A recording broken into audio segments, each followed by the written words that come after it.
And now, ladies and gentlemen, from the heart of the Inland Empire, right here in sunny Southern California, it's Robert Cardoza Live, where we talk about politics, money, and you. This is the intersection of business and politics. And now here's your host, Robert Cardoza. And welcome aboard. I am Robert Cardoza. You're listening to Robert Cardoza Live on the street at the intersection of business and politics. And man, oh man, we've got an exceptional show lined up for you today. You know what? Just settle down in your comfortable chair, get some coffee, get a cocktail, whatever you want to do. And just stick with us. We've got a great show. On today's show, we're going to be talking about what's in the news, new legislation, the IRS loses, and we're going to do our new segment. That's the tribute to the late, great Paul Harvey and the rest of the story. And then on today's special segment, well, it's going to be Sean LaFave and me. We're going to be talking about healthcare issues on Geared for Wellness. You don't want to miss any part of that.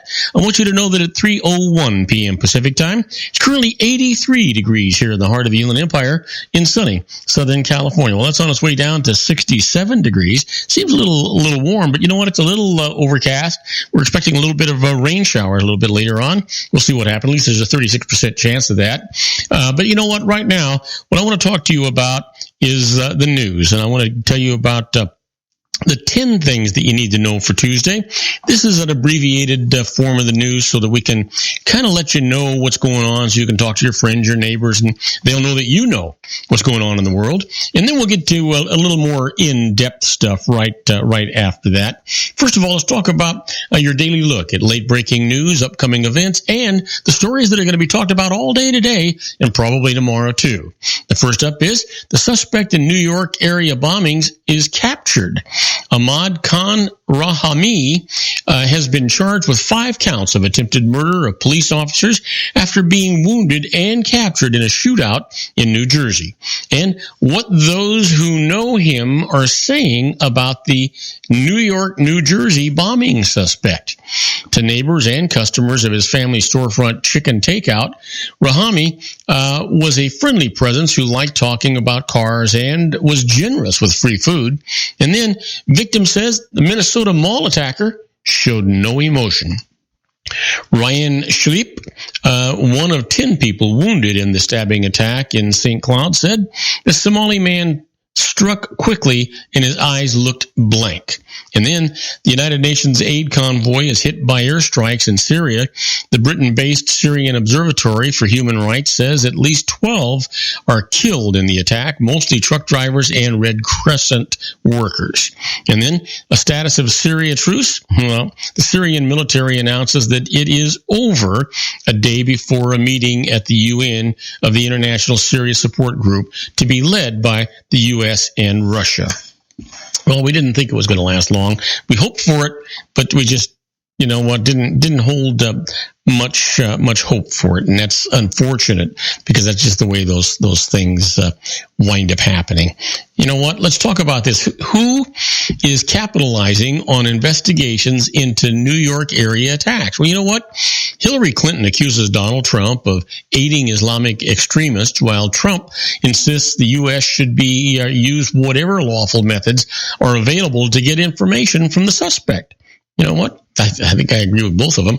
How about this? Video shows black man had hands up before fatally shot by an Oklahoma policeman. Local and federal investigations are underway to determine whether criminal charges are warranted or if Terrence Crutcher's civil rights were violated in Tulsa, Oklahoma. And authorities declare Miami's Wynwood district clear of Zika. The CDC credited aerial spraying of pesticides targeting the mosquitoes that transmit the virus.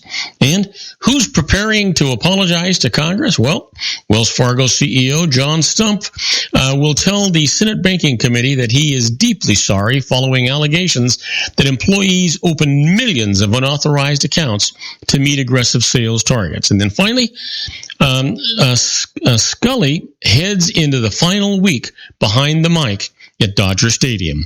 Now 88 years old, he will then conclude his career on October the 2nd in San Francisco, where the Dodgers end the regular season against the rival Giants. Well, you know what? Vince Scully's had a fantastic run. I can't imagine listening to the Los Angeles Dodgers play-by-play without Vince Scully there. You know, just go figure. Unbelievable that he's going to be going. I mean, 88, I certainly understand it, but that's what's going on. Let's talk about a little bit more in-depth news here today. The FBI says it looked into New York bombing suspect 2 years ago. The FBI looked into New York bombing suspect Ahmad Khan Rahami 2 years ago after his father called with concerns his son was a terrorist, a law enforcement official said today, but the father later retracted the claim and told investigators he just meant his son was hanging out with the wrong crowd. In any case, the FBI checked its databases and found nothing connecting Rahami to terror groups, the official said.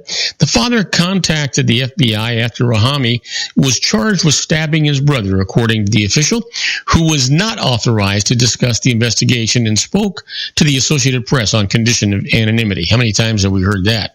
Well, I can tell you, the official said the father, Muhammad Rahami, later said he simply meant his son was hanging out with gangs and acting like a thug.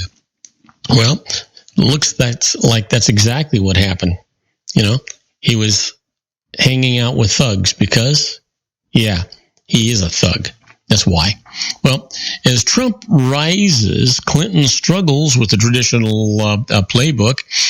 For months, Democrats argued that voters would get serious about the campaign once it reached the fall and would reject Donald Trump's no-holds-barred approach. They're still waiting. With fewer than 50 days left, polling shows a tightening national race, and most unnerving to Democrats, a Trump rise in key battleground stakes.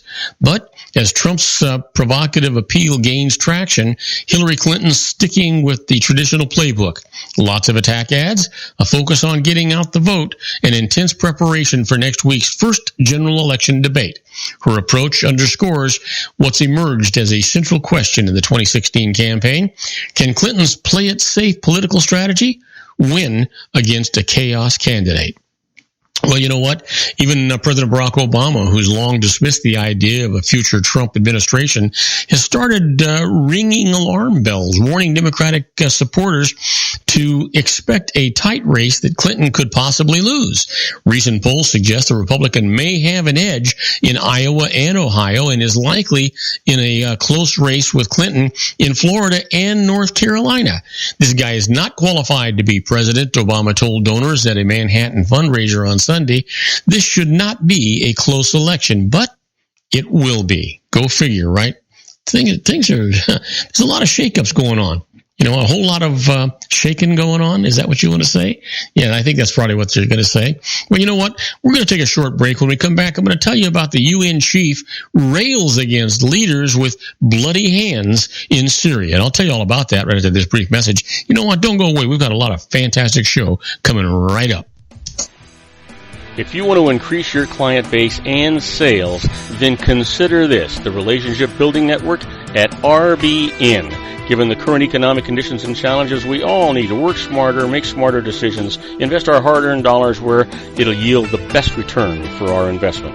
Many business professionals claim that the most effective networking group in Orange County is RBN. No other networking group or organization can offer what RBN offers. Make every year your best year. Join RBN and start reaping the benefits today. Nearly 3,000 businesses have joined RBN and experienced those benefits. Why join RBN? It's one group. It's one membership. It's no renewals. It's all through Orange County. RBN is a freestyle networking group. No mandatory attendance, no restrictions, no rules, and no penalties. Call them at 949-830-5776 or go to their website at rbninfo.com. That's 949-830-5776. If you've ever dreamed of having your own business to make your life secure, Water's Edge Wineries might be just the ticket. In 2004, their founder, Ken Lineberger, created the first winery franchise in California. It was a new concept with all of the functionality of a traditional winery, but without the vineyards. They purchase high-quality grape must from one of the largest winemaking companies in the world. Then they craft each wine carefully and bottle it right at their location. The winery was built to satisfy consumer demand for wine by the bottle and by the glass, but still kept the element of allowing customers to bottle their own custom vintage. Now, they're opening urban wineries across the United States under the brand Water's Edge Wineries. If you've ever dreamed of owning your own winery, it may be in reach right now through Water's Edge Wineries. Just give them a call. at 909-468-9463, extension 700. That's Water's Edge Wineries, 909-468-9463. Have you ever found yourself caught between a rock and a hard place? The law offices of Blomberg, Benson, and Garrett might be just the answer for you. The attorneys of Blomberg, Benson, and Garrett have been serving the Inland Empire since 1989. They're dedicated to the aggressive litigation of civil, criminal, and real estate matters. Over the years, they have recovered tens of millions of dollars for their clients. The firm's practice specializes in litigation of personal injury, accident, slip and fall, real estate, and criminal law cases. The firm provides clients with the care, accuracy, and dedication of experienced attorneys. Blomberg, Benson, and Garrett is located at 10300 4th Street, Suite 150 in Rancho Cucamonga, California. They've been providing the Inland Empire residents with outstanding legal services for over 25 years. They look forward to providing you with aggressive legal representation. Call them at 909-945-5000, where you can talk to a person, not a machine. That's 909-945-5000, the law offices of Blomberg, Benson, and Garrett. And now let's get back to our show where we talk about politics, money, and you. And I am Robert Cardoza. You're listening to Robert Cardoza Live on the Street at the intersection of business and politics. And we're talking news. You know what? UN chief rails against leaders with bloody hands in Syria. UN Secretary General Ban Ki-moon rallied today against leaders who keep feeding the war machine in Syria as he bowed out of the world stage, while President Barack Obama said that there was no military solution to the 5-year conflict and described a globe in the throes of a contest between authoritarianism and democracy.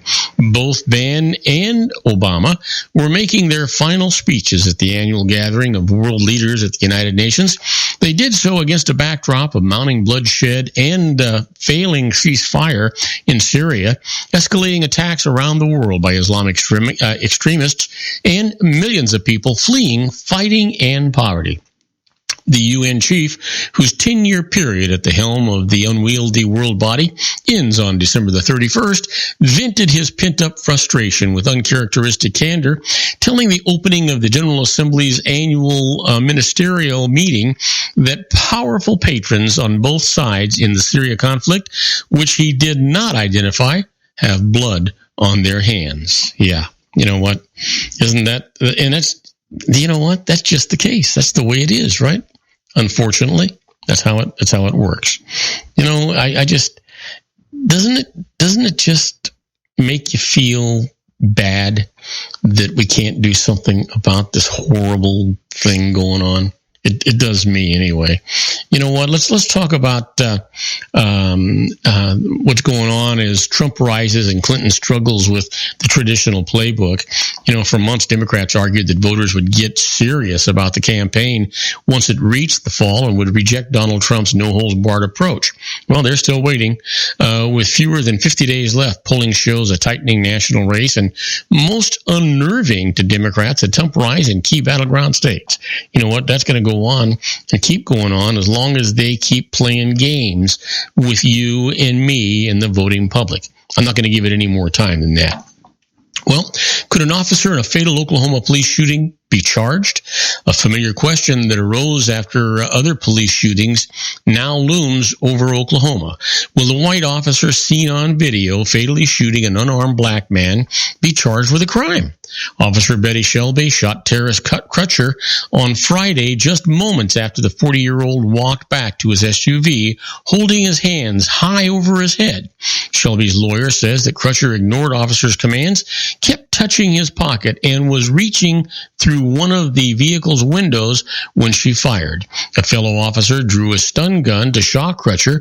Some answers to common questions about factors that could determine if the officer's charged. Well, does it matter what the officer was thinking? Well, definitely it matters what the officer was thinking. You know, those things always go on. What about, is the use of a taser telling? Well, that a fellow officer apparently used a stun gun at the time that she'll be fired. I think that says something about what's going on. How about, what are the potential state charges. What do you think could happen? Well, the onus in Oklahoma is on county district attorneys to decide whether there's sufficient evidence to pursue charges, explains Lee F. Berlin, a Tulsa-based defense lawyer and a former assistant district attorney. If the DA concludes charges are called for, he then asks for a judge, not a grand jury, to rule on whether the prosecution can move forward. The Tulsa County District Attorney Steve Kunzweiler could cite conflicts of interest and ask for a DA in another county to take over, though Berlin says that's unlikely and, he thought, unnecessary. You know what? These police shootings just continue to rise and rise and rise. Is there ever going to be an end to it? I just don't think so. Well, you know what Obama says? Nations vow to take in twice as many refugees. World leaders gathered at the United Nations pledged today to take in 360,000 refugees next year.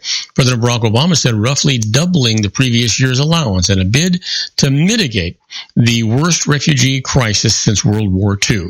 The United States and 52 countries taking part in a U.S.-led summit were stepping up to accelerate resettlement and boost financial support for refugees.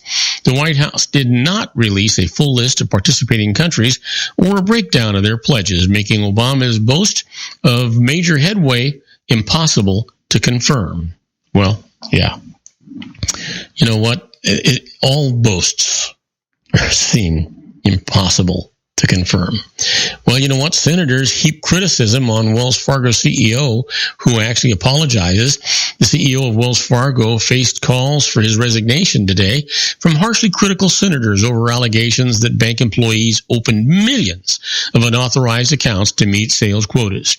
Members of the Senate Banking Committee showed bipartisan outrage over the long-running conduct, unsatisfied by Chief Executive John Stumpf's show of contrition. Stump said he was deeply sorry that the bank failed to meet its responsibility to customers and didn't act sooner to stem this unacceptable activity. He promised to assist affected customers. Senator Elizabeth Warren flatly told Stump he should step down. You squeezed your employees to the breaking point so that they would cheat customers, she said. You should resign. You should give back the money that you took while the scam was going on. Yeah, you know what? Hear, hear. You know, if ever we needed banking reform, don't you think Elizabeth Warren would probably be the one to do it? Yeah, I do. Well, you know what? UN suspends Syria aid convoys after the savage attack. Volunteers were still dousing the fires from an overnight attack on an aid convoy that killed 20 civilians in the UN, or as the UN announced Tuesday, it was suspending overland and deliveries in Syria, jeopardizing food and medical security for millions of besieged and hard-to-reach civilians. Witnesses described the Monday attack on a Syrian Arab Red Crescent warehouse in convoy in the rebel-held town of Uram al-Kubra in Aleppo province as the prolonged and intense, saying the aerial bombardment continues as rescue workers rush to pull the wounded from the flaming wreckage and rubble. You know what? Will it ever end, do you think? I don't think so. It's never going to end until the world decides they're going to do something about it, and that's what has to happen. Well, we're going to take a short break. When we come back, we're going to talk about something a little more pleasant. Yep, the IRS loses, and I'll tell you all about that in the first case, which is a failure to pay taxes was not willful. I'll tell you all about that after these brief messages. Don't go away. We got some really great stuff for you. Isn't it time to shine the spotlight on your expertise? The Interview, starring you. Here's your chance to capture 5 minutes of fame with The Interview. This isn't just any interview. This is your opportunity to showcase your expertise and position yourself as a trusted expert in a one-on-one video interview hosted by Robert Cardoza, host of the nationally syndicated show Robert Cardoza Live and powered by AHA Studios. What is it? A professionally recorded video for your use. Robert Cardoza interviews you on the set where he records his show. Professional interview showcases your expertise and value, shot in a state-of-the-art studio. And what's in it for you? Gain credibility as an expert, earn the trust of your target market, educate in a way that intrigues your audience, gain a powerful marketing tool that offers dozens of uses, website, video sharing sites, social media, email, DVDs, direct mail, lobby video, resumes, profile building, all that kind of stuff. Association with the nationally syndicated celebrity. That's right.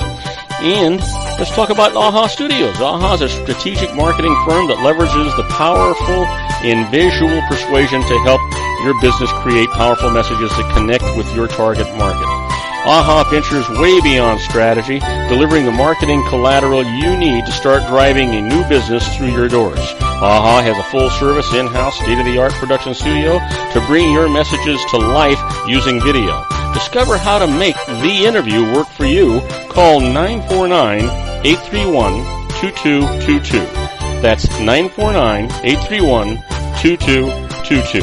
AHA Image Studios, Incorporated.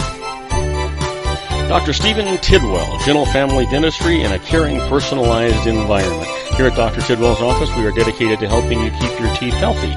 We are a state-of-the-art dental practice that still believes in traditional values, such as excellent customer service and individual attention. We have a special welcoming offer for you for just $39, a complete exam, personal consultation, professional cleaning, and all necessary x-rays. That's a $266 value for $39. Dr. Tidwell has 2 convenient locations and experienced staff to provide you with professional care and personal attention that you deserve. Call today. Don't delay. A great smile another day. Call 909-944-7308. That's 909-944-7308 for Rancho Cucamonga or San Bernardino. Joel Saltzman is Dr. Wireless. He has turned his considerable expertise into consumer credit risk and wireless security into a highly specialized independent web-based consulting enterprise targeting consumer credit risk analysis and wireless transactional security and monitoring. He works as a wireless analyst, veteran independent agent, and consumer liaison for most wireless telecom carriers and equipment manufacturers. For more than 20 years, corporate and private clients and media audiences have counted on his unvarnished advice while weighing the technology, performance, and cost differences between Sprint, Nextel, AT&T, Verizon, and T-Mobile. Joel specializes in setting up mobile wireless hotspots to be used for disaster preparedness, business continuity, and mobile wireless merchant processing solutions. Call Dr. Wireless at 310-400-4900 or go to his webpage at drwireless.com. Again, call 310-400-4900 or his webpage at drwireless.com. You'll be glad you did. And now, back to our show.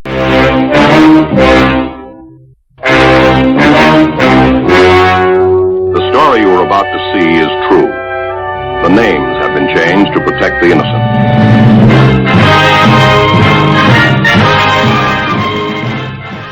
And I am Robert Cardoza. You're listening to Robert Cardoza Live on the Street at the intersection of business and politics. We're at 3:23 p.m. Pacific time. It is currently 80 degrees here in the heart of the Inland Empire in sunny Southern California. That's down from 81 on its way to 68 degrees. And it's a little overcast. We're expecting some showers, a few showers later on, 38% chance of it. But you know what? If you're listening to us on our globally syndicated network and you're in New York City, it is 78 degrees and scattered clouds. And if you're in Chicago, Illinois, it is 82 degrees and it is partly cloudy. Yeah. Well, we're gonna continue giving you the weather in our global network, and we'll do that after each break. But right now, let's talk about the IRS losers. Let's just put smiles on your face. You know what? Failure to pay taxes was not willful. A business owner who owed back taxes declared bankruptcy. Now, but the IRS said that his non-payment was willful because he had improved his home and bought a luxury car while his tax bill mounted, so it could not be discharged. He went to court. This is what the judge said. The individual had income of more than $1 million and owned $5 million of stock on margin when the stock market crash took place in the 9/11 attacks, and recession suddenly wiped out his stocks and cut his business income by 75%. He had committed to the personal expenditures earlier and had mistakenly believed that he could deduct his stock losses to offset his tax bill. there was no evidence of any wrongdoing attempt to avoid the taxes, so they are dischargeable. You know what? IRS really has, you'd say, a big heart. Well, I'd say it's a lack of any heart. How about this?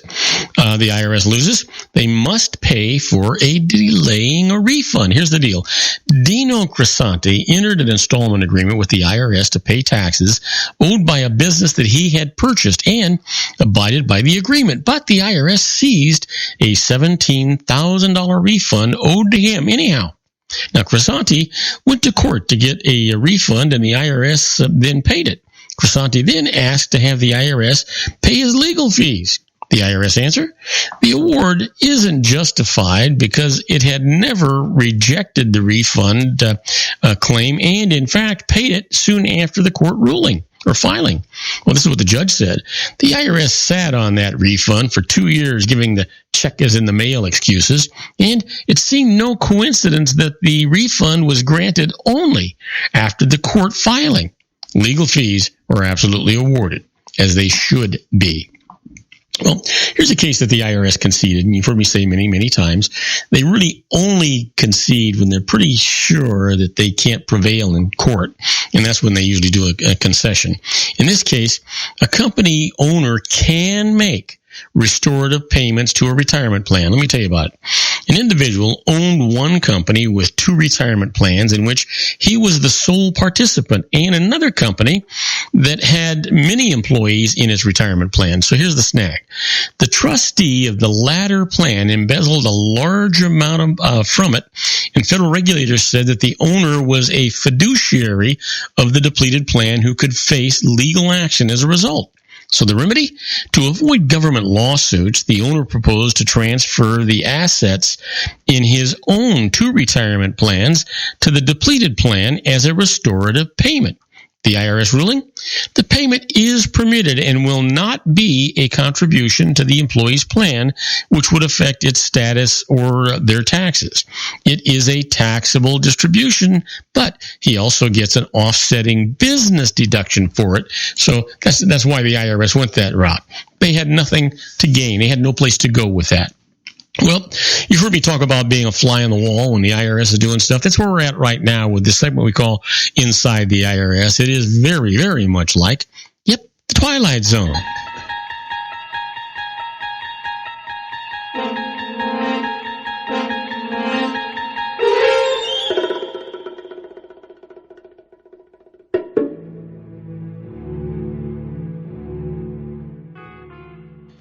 Now, these are not tax court cases, but these are precedents, things that have been set down, the decisions that the IRS has made, or things that they're doing, that if you know about it, before you have to deal with the IRS, it can give you an edge on these things. Now, let's talk about poorly executed estate tax plan, and they're targeted by the IRS. You know what? A cautionary tale here. Professional advice was obtained in an effort to save estate tax, and as a result, a family limited partnership, FLP, was actually formed. Now, here's the big problem.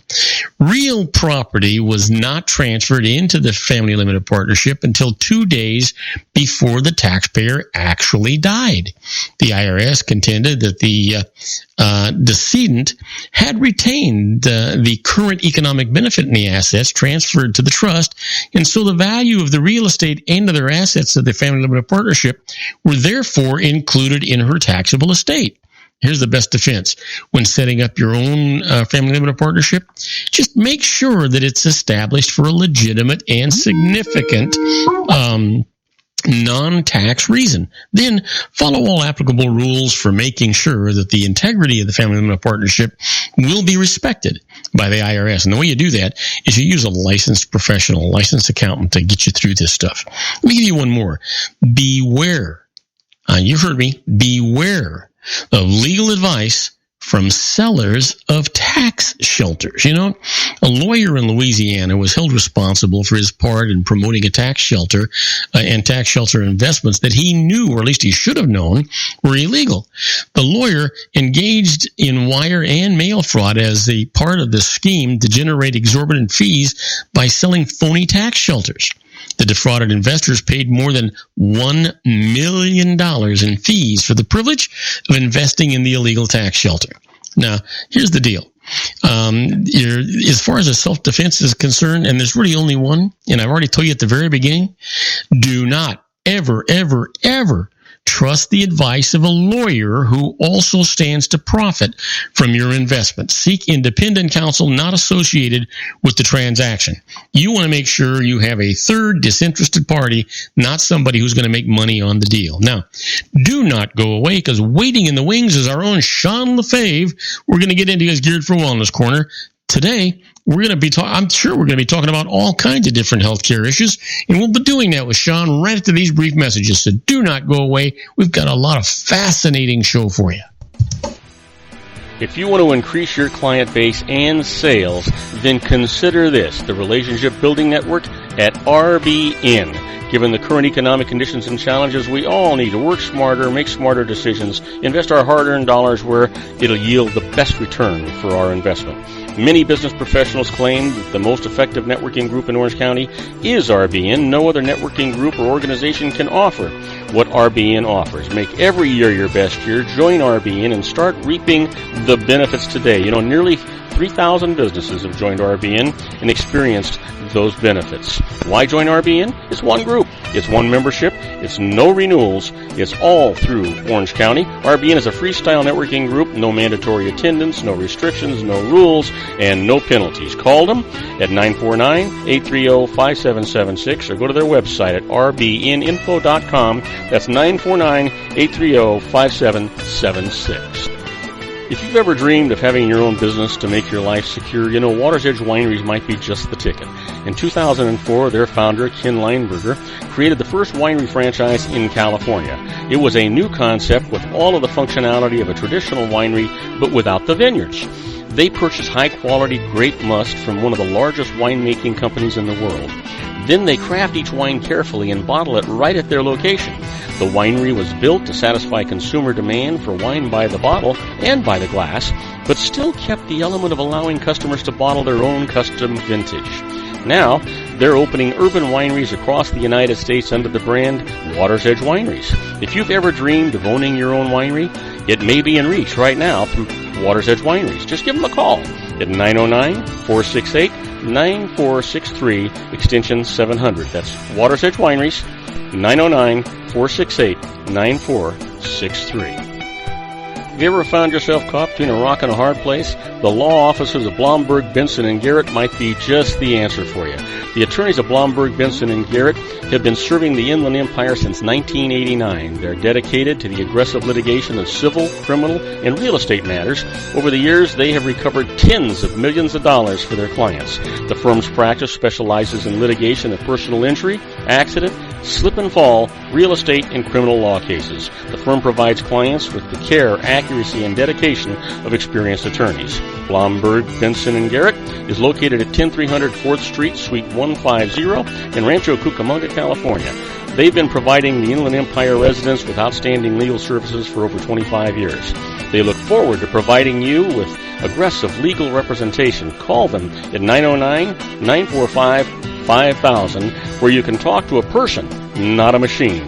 That's 909-945-5000, the law offices of Blomberg, Benson, and Garrett. And now let's get back to our show where we talk about politics, money, and you. And now, ladies and gentlemen, coming to you from his personal meditation lounge in Orange County, California, a professional dedicated to conquering many chronic conditions from autism to weight loss and everything in between. The nationally recognized wellness coach, consultant, and lecturer, Sean LaFave, in his Geared for Wellness Corner.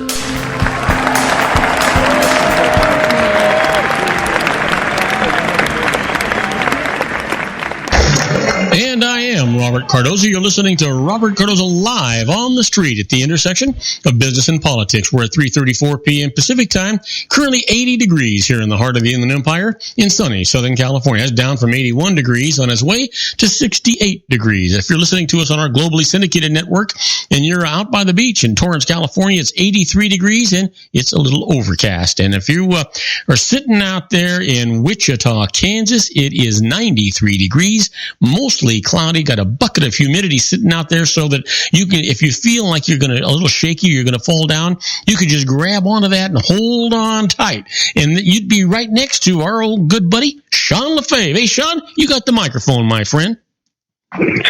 Well, yeah, it's warm and humid, and I feel like I'm in the South. This is September, right? This is where we were in September. Yeah, gosh. I don't know where this heat's come from. This is ridiculous. But, well, I'm in the air conditioning, so I'm not really complaining. I've been in the air conditioning pretty much all day, so I guess I can. Shouldn't it start getting a little cooler out by you? Well, I guess so. But, we've been saying it because it really wasn't a very hot summer. It was hot during parts of the summer, but the month of August, which is normally just scorcher, I don't think we saw a single day in August that was in the triple digits, which is unusual because the first summer I spent here, we had 21 days that were in triple digits, and it was just blazing hot. But so I guess some of the heat got saved up from August and just roll over into September. So, well, you know what? Go figure. We got a lot of rain. What's up? I'm sorry. Did you say you got a lot of rain? Yeah, we got a lot of rain. Yeah, we've been getting plenty of rain, which is why we've got so much humidity and bugs. Oh my gosh, the bugs are terrible. Everyone I know has got bug bites everywhere. Well, you know what? That's the one thing I can say about Southern California. We got no bugs. They can't fly over the mountains. Right, exactly. And I tell you that. I was just saying that this morning. My back was itching, and so I said, "You want me to scratch your back?" I said, "No, it won't do any good. My whole body itches right now." I said, "I hate this state." So, Sean, those bug repellents and DEET and all that stuff, none of that works, or you just don't use it?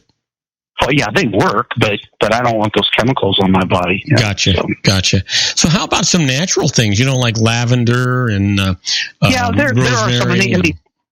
And they do work, but they're I don't know. I'm just I don't feel like taking the time. I've actually got an oil that I use that comes from a company that's sending formulas that I love so much, and it's called WO oil or WO oil. I always say it stands for Wonder Oil because you can use it for dang near anything. And I mean, when I say that, I mean like I can't think of a thing you can't use it for, and it's really good on mosquito bites. You just put a little dab on, you just get a little tiny dab of oil on your finger, rub it on the mosquito bite, and it'll stop it from itching for quite a while. But the big desire here is not to get the mosquito bite. Yeah, exactly. And I probably should keep myself like a bottle of some essential oils. You said lavender, and I know there's other ones you can mix together, and you can make your own spray.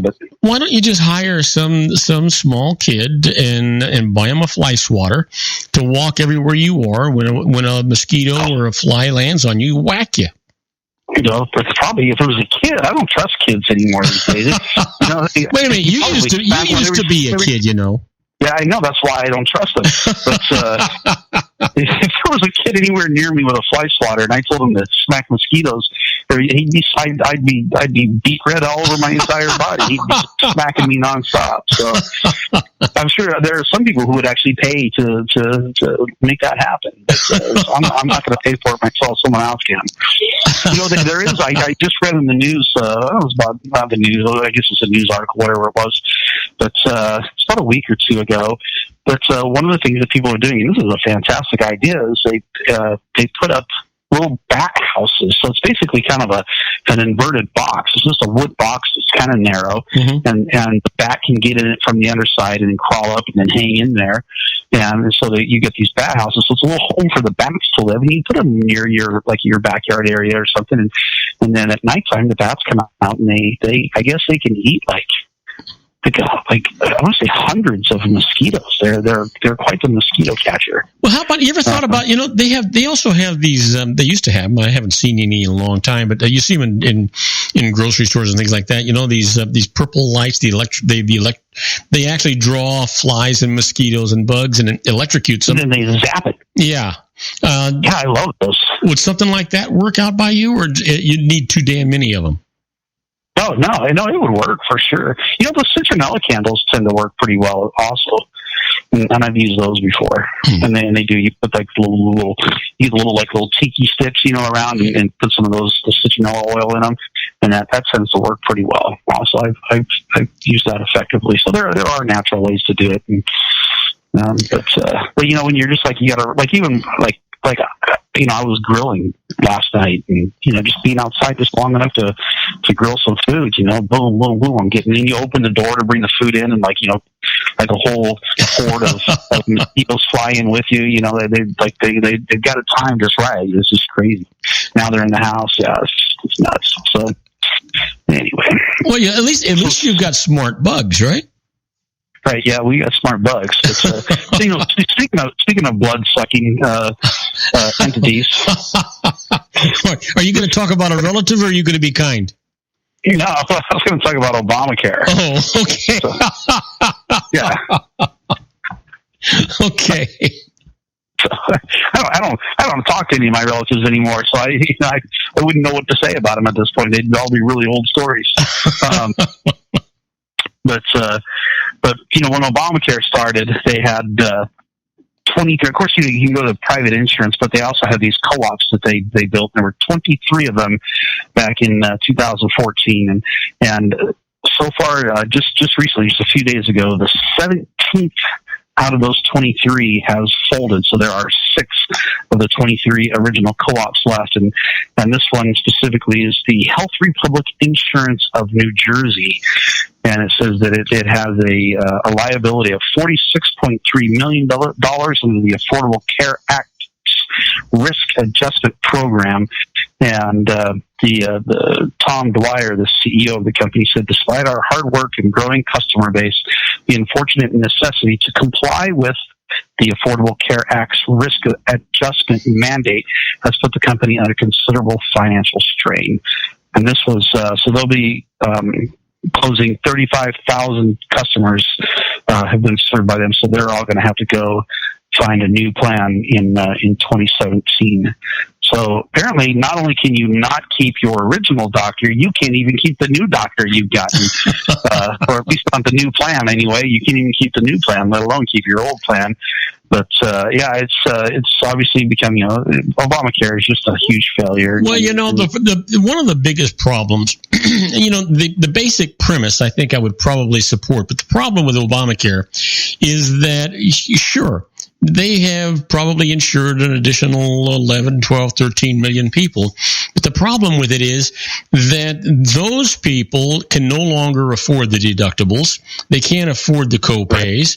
It doesn't take care of catastrophic things that are going to happen to you, because you got to pay up front. And if you don't pay your deductible up front, they just aren't going to help you. And the deductibles are so high that it's unreasonable. So this whole thing is it's a numbers joke, is what it is. Yeah, it has been a complete flop. Yeah, and matter of fact, this specific co-op was awarded over $107 million in taxpayer monies back in 2012, and it received an additional almost $2 million. And so basically, it's received almost $110 million, and it's failed. $110 million it received from taxpayers' monies, and that doesn't include any premiums from people who enrolled in the program.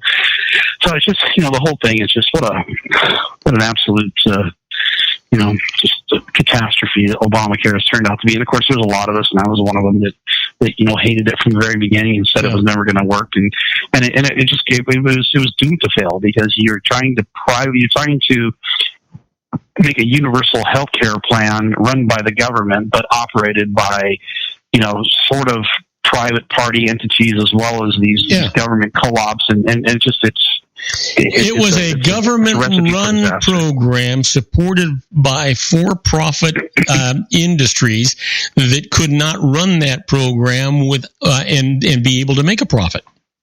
Right, exactly, and it was just like that CEO said. It was the necessity to comply with the risk adjustment mandate that put them under all this financial strain, and there's a lot of private companies, huge ones, that have left the program too. They're going, we're not going to participate anymore, and so yeah, it amazes me that anyone can run on a presidential platform right now saying that they're going to continue Obamacare. You know, well, I mean, if you think broken down to a pride issue at that point. Yeah, if you think about what's going on and it's not getting enough publicity, when you see Obama, both Barack Obama and Michelle Obama, and you see Hillary Clinton, and you see Bill Clinton, all these people supporting Hillary, it's all because if Hillary doesn't win, Obama's legacy goes out the window.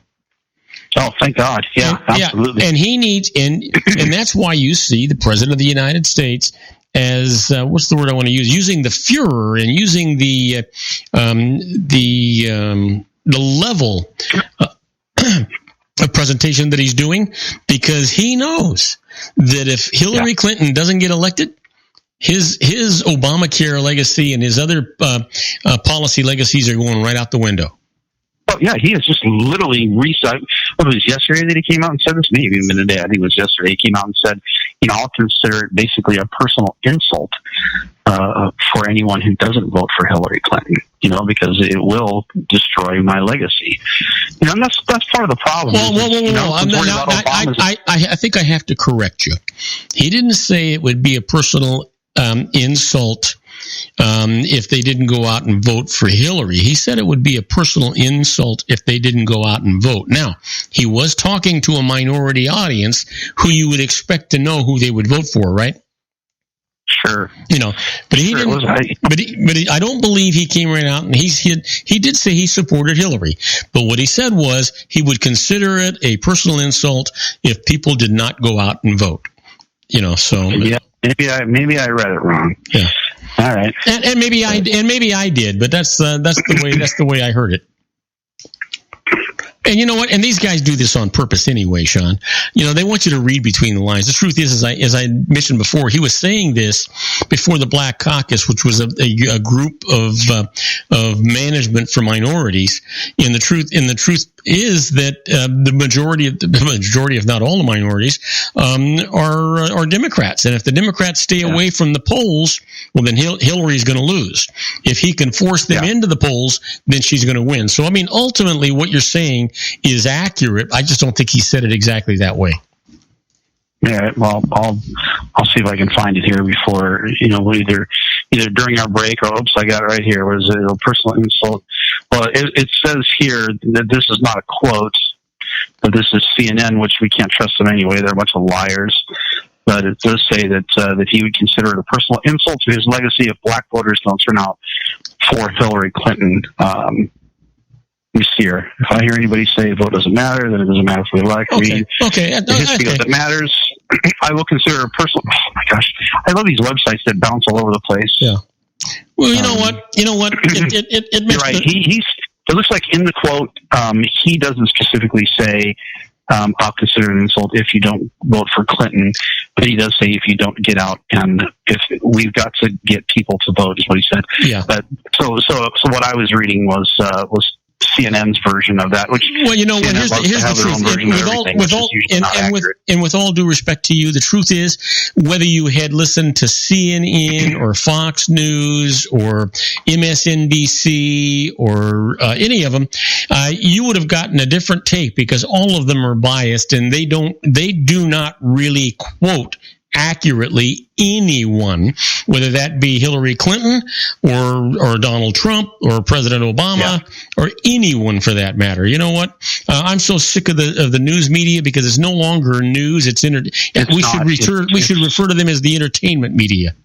Yeah, it's entertainment and it's opinion, and it's literally it's basically just a big infomercial anymore. And they promote whatever it is that they want to promote. And Sean, I'm convinced that the media wants to control the nation. Of course, they've got this. For the lack of a better term, they've got a media system that allows them to really control the impressions and the thoughts of the people that listen to them 24/7. Unfortunately, people don't get the news the way they used to, and so as a result of that, they're going to give you a slighted opinion and report of what's going on. So it's based on what they want you to do. Wasn't it?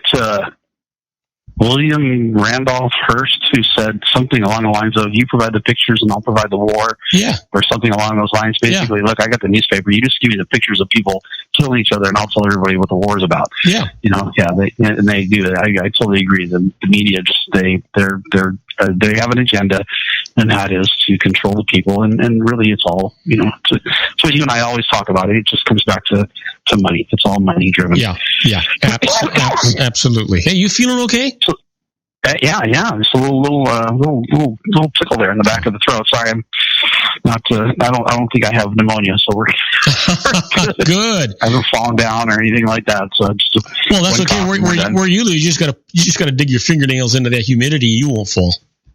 Oh, no kidding, man! I tell you what, you could practically lay on your back and float on this stuff like you did in the Great Salt Lake. Hey, so listen, what's going on in healthcare today that you want to talk about?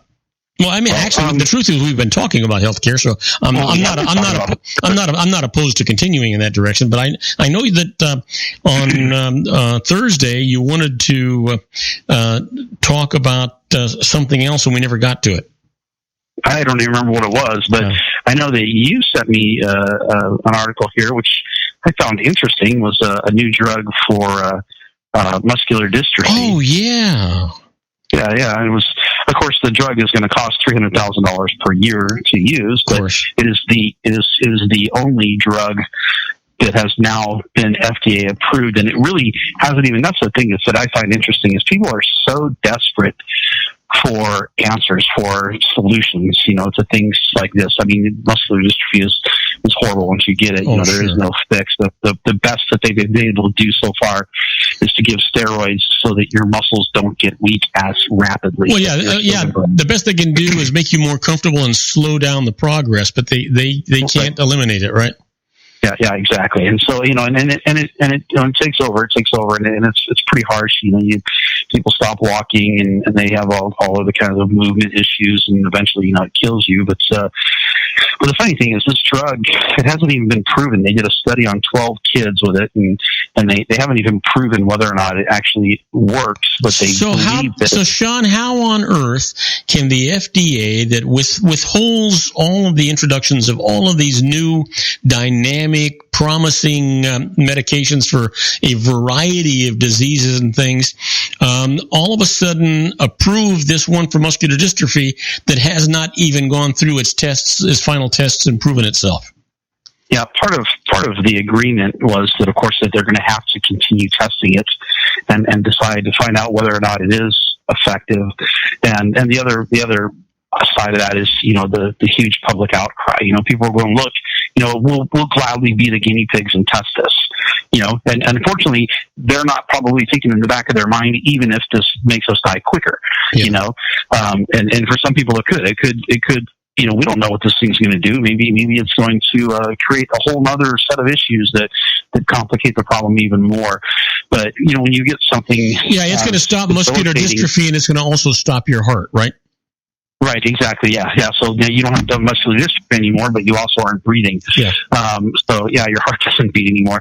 And so I think that when you get something that is as debilitating as this, people are willing to take that. That's a risk that they're willing to take. I think that, they do understand what they're getting themselves into, and it could lead to more people dying quickly, or people dying more quickly, or it could lead to other, complications, everything from headaches to bowel issues to neurological disorders to go along with it. And so it's interesting, but the big drive behind it was just the public outcry of those who are affected by muscular dystrophy are saying, look, just approve the thing so it can at least be tested, and we'll be your guinea pigs. We'll happily take that risk. So it's kind of interesting how that was approved to fight the disease. It is the only one out there, though, that they say has the potential right now, but they haven't been able to prove whether or not it's actually effective. But it's very expensive. We know that much. But you know what? Yeah, absolutely. It's going to be expensive. But you know what? If it works and it leads itself to other breakthroughs, then I'm all for it. Hey, listen. you remember a few weeks ago we were talking about the Zika virus, and we were talking about that they were spraying mosquitoes in Miami in order to kill the Zika. You know, it just came out today that the CDC has credited that aerial spraying of pesticides targeting the mosquitoes with that transmit the virus. It says authorities have declared Miami's Wynwood district clear of Zika. Of course, it probably killed everything else around it too. Not to mention what it's done to the human beings that got to spray on them too. Yeah, they claim that it dissipates so quickly that it doesn't present any risk of harm to humans. But we do know that they did in fact kill millions of bees. I mean, beekeepers that their whole livelihood is. Oh, that's right. You mentioned this last week, and you know what? And so the fix is worse than the problem. Is because it creates an even bigger problem when you consider the eradication of bees. Right, yeah. When you start eradicating bees, you're running into problems because they really do maintain our ecosystem, and we've got to have bees. I mean, that's just it's. Well, do you remember scientists out there alive that will tell you we can live without bees? Sean, did you live in California when we were having this outbreak of the California fruit fly? There was a time. I don't remember what year. Do you know what year it was? It was. I don't recall, but I can tell you that. Let's see. I was married at the time, so it had to be after 1965. But basically, they were spraying. I was born after 65. They were spraying the entire state, everywhere. They were spraying everything in all these communities and things with this stuff to kill these the fruit flies, right? And they were saying the same thing about it, not being a problem. But the truth is, if you were outside, you got this stuff on you, it stunk, it smelled, it stuck to you. If you got it on your car, you couldn't hardly get it off of your car. You had to use a special solvent to get it off of there. All that kind of stuff. I'll tell you what, a little bit of useless but interesting information. When they redid the California State Capitol, they put in there, they recreated the governor's office from years back. In there, they redid the ceiling and everything else. And in one corner of the ceiling, they actually put a painting or a picture of the California fruit fly. But the head of the fruit fly was Jerry Brown. Because he was governor at the time, and it's still there that way today. That you can look up and they'll point out and they'll show you where the fruit fly is at, and if you can get close enough and look at it, the face is the face of Governor Jerry Brown, who was governor way back then. That's funny. I like that. I had no idea. That's hilarious. Hey, listen, we've got to take a short break. What do you want to talk about when we come back? Oh, let me see here. We got, you know what, let's talk about, the one that I was actually interested in, is that people being able to be compensated for bone marrow donation. I thought that was really interesting. Talk about, should people get paid for bone marrow or not? That is interesting. We'll be right back with our own Sean LaFave. We're going to get into a discussion about should you really be paid for donating blood marrow? After all, they do for blood and other things. So we'll talk about that when we come back. Don't go away. We'll be right back with Sean LaFave in his Geared for Wellness Corner. If you want to increase your client base and sales, then consider this, the Relationship Building Network at RBN. Given the current economic conditions and challenges, we all need to work smarter, make smarter decisions, invest our hard-earned dollars where it'll yield the best return for our investment. Many business professionals claim that the most effective networking group in Orange County is RBN. No other networking group or organization can offer what RBN offers. Make every year your best year. Join RBN and start reaping the benefits today. Nearly 3,000 businesses have joined RBN and experienced those benefits. Why join RBN? It's one group. It's one membership. It's no renewals. It's all through Orange County. RBN is a freestyle networking group. No mandatory attendance, no restrictions, no rules, and no penalties. Call them at 949-830-5776 or go to their website at rbninfo.com. That's 949-830-5776. If you've ever dreamed of having your own business to make your life secure, you know Water's Edge Wineries might be just the ticket. In 2004, their founder, Ken Lineberger, created the first winery franchise in California. It was a new concept with all of the functionality of a traditional winery, but without the vineyards. They purchase high-quality grape must from one of the largest winemaking companies in the world. Then they craft each wine carefully and bottle it right at their location. The winery was built to satisfy consumer demand for wine by the bottle and by the glass, but still kept the element of allowing customers to bottle their own custom vintage. Now, they're opening urban wineries across the United States under the brand Water's Edge Wineries. If you've ever dreamed of owning your own winery, it may be in reach right now through Water's Edge Wineries. Just give them a call at 909-468-9463, extension 700. That's Water's Edge Wineries, 909-468-9463. Have you ever found yourself caught between a rock and a hard place? The law offices of Blomberg, Benson, and Garrett might be just the answer for you. The attorneys of Blomberg, Benson, and Garrett have been serving the Inland Empire since 1989. They're dedicated to the aggressive litigation of civil, criminal, and real estate matters. Over the years, they have recovered tens of millions of dollars for their clients. The firm's practice specializes in litigation of personal injury, accident, slip and fall, real estate, and criminal law cases. The firm provides clients with the care, accuracy, and dedication of experienced attorneys. Blomberg, Benson, and Garrett is located at 10300 4th Street, Suite 150 in Rancho Cucamonga, California. They've been providing the Inland Empire residents with outstanding legal services for over 25 years. They look forward to providing you with aggressive legal representation. Call them at 909-945-5000, where you can talk to a person, not a machine. That's 909-945-5000, the law offices of Blomberg, Benson, and Garrett. And now let's get back to our show where we talk about politics, money, and you.